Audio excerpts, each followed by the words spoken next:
అందరికీ నమస్కారం. 10వ తరగతి తెలుగు పరిమళంలోని 3వ పాఠం శతక మాధుర్యం. ఈ పాఠాన్ని వివిధ శతక కవులు రాశారు. శతక పద్యాలు వ్యక్తిత్వ వికాసానికి, ఆత్మవిశ్వాసానికి, మంచి పౌరులుగా ఎదగటానికి ఎంతగానో సహాయపడతాయి. ప్రస్తుత మన పాఠ్యభాగంలో అలాంటి శతక పద్యాల మాధుర్యాన్ని వివిధ శతక కవులు రాశారు. వాటిలోని మాధుర్యాన్ని ఆస్వాదిద్దాం. ఇక పాఠంలోని మొదటి అంశం చదవండి, ఆలోచించి చెప్పండి. కుమార శతకంలోని పద్యాన్ని ఇవ్వడం జరిగింది. కుమార శతకాన్ని పక్కి అప్పల నరసయ్య గారు రాశారు. జ్ఞానుల చరితము వీనుల నానుచు సత్పురుష గోష్ఠి అనఘంవనుచున్ పూనుము ధర్మపదంబు తానెరిగిన అంత మరువతగదు కుమారా. పద్య భావం చూద్దాం. కుమారా, జ్ఞానుల చరితము వీనుల నానుచు, జ్ఞానుల యొక్క చరిత్రను వినడము, సత్పురుష గోష్ఠి అనఘంవనుచున్, సజ్జనుల సభలలో పాల్గొనటం వల్ల, అనఘము, అనఘము అంటే పాపాలు, మన పాపాలన్నీ కూడా నశిస్తాయి. పూనుము ధర్మపదంబు తానెరిగినంత మరువతగదు అంటే, కావున నీ శక్తి సామర్థ్యాలు ఉన్నంత వరకు ధర్మాన్ని వీడకుండా నడుచుకోవాలి. ఈ పాఠ్యభాగం యొక్క ఉద్దేశం, శతక పద్యాలు జీవన నైపుణ్యాల్ని ప్రబోధిస్తాయి. ఈ పద్యాల ద్వారా విద్యార్థులను ఉత్తమ పౌరులుగా, లోకజ్ఞానం కలవారిగా తీర్చిదిద్ది వారిలో నైతిక విలువలు పెంపొందింప చేయడమే ఈ పాఠ్యభాగం యొక్క ఉద్దేశం. ప్రస్తుత పాఠ్యభాగ ప్రక్రియ శతకం. 100 పద్యాల రచనే శతకం. సాధారణంగా శతకాలలో 100 నుండి 108 పద్యాలు ఉంటాయి. శతకాలు ముక్తకాలు. ముక్తకము అంటే ఏ పద్యానికి ఆ పద్యమే స్వతంత్ర భావంతో ఉంటుంది. శతకంలో మకుటం ప్రధానంగా ఉంటుంది.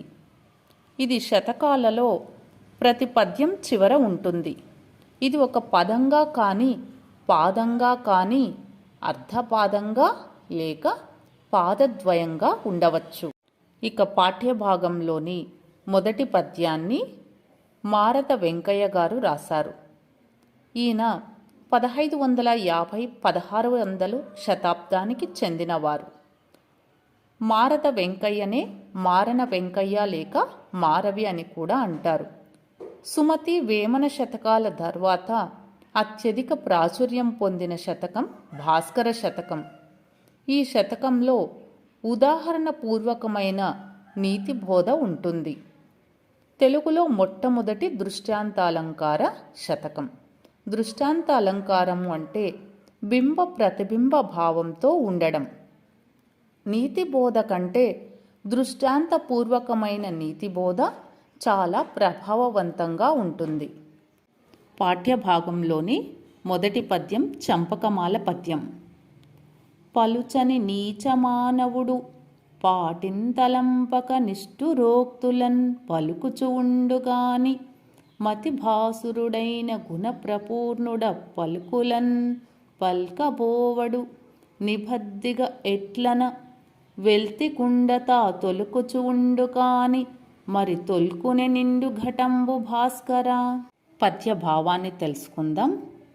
భాస్కర, ఓ సూర్యభగవానుడా, పలుచని నీచమానవుడు పాటింతలంపక, పలుచని బలం లేనటువంటి నీచమైన మానవుడు పాటింతలంపక, పాటి అంటే న్యాయమును గురించి ఆలోచించకుండా, నిష్ఠురోక్తులన్ పలుకుచు ఉండు కాని, నిష్ఠూరము అంటే కఠినమైన, ఉక్తులు అంటే మాటలు మాట్లాడుతూ ఉంటాడే కానీ, మతి భాసురుడైన, మతి అంటే బుద్ధి, భాసురుడు ప్రకాశించేవాడు అంటే బుద్ధి చేత ప్రకాశించేవాడైన గుణప్రపూర్ణుడ పలుకులన్ పలకబోవడు.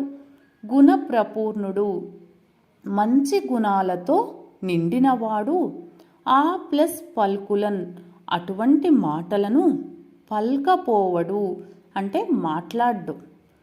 నిబద్ధిగా ఎట్లనన్ నిబద్ధిగా అంటే నిజంగా, ఎట్లన అది ఎట్లనగా వెల్తికుండ తా తొలుకుచు ఉండు కాని, వెల్తికుండ పూర్తిగా నిండని కుండ, తా తొలుకుచు ఉండు కాని ఎల్లప్పుడూ తొనుకుతూ ఉంటుంది. మరి తొల్కునే నిండు ఘటంబు, మరి నిండుగా ఉన్నటువంటి కుండ, ఘటము అంటే కుండ, ఎప్పటికీ తొలకదు. పద్యభావాన్ని మరోసారి చూద్దాం. భాస్కర, వెలితి కుండ తొనుకుతుంది కానీ నీరు నిండుగా ఉన్న కుండ తొనకదు.